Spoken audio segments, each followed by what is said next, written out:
அளவுக்கு நான் கிறுக்கியா? அப்புறம் எதுக்குடி ஐஸ் கட்டி வேணும் உனக்கு?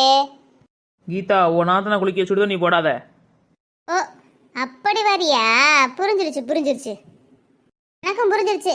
அந்த மரமண்டைக்கு தான் இன்னும் புரியல. பாரு, திருவிழாவில் காண போன மாதிரி முனிக்கிறா. நீங்க என்னதான் சொல்ல வரீங்க எல்லாரும்?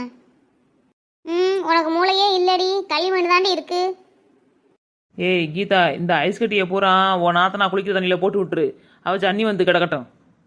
அது சரி, நான் தான் தண்ணி ஏற்கனவே காய போட்டேனே, அதை என்ன பண்ண? அதை என் தலையில ஊத்து. கேட்குற பாரு கேனச்சி மாதிரி.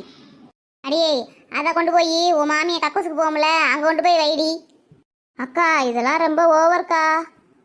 அப்போ சரி, வாங்கடி போவோம். அவள் என்னண்டோ ஒளிஞ்சு போறா. சரி கீதா, அப்புறம் என் மாமியை அப்படி பண்ணுச்சு, என் நாத்தனார் அப்படி பண்ணுச்சுன்னு என்கிட்ட வந்து சொல்லாத. அதுதானே, வாங்க போவோம். இவன் என்னண்டோ போகட்டும். பாவலி. உமா, லட்சுமிக்கா இருங்க, உடனே போறீங்க. உங்களை விட்டு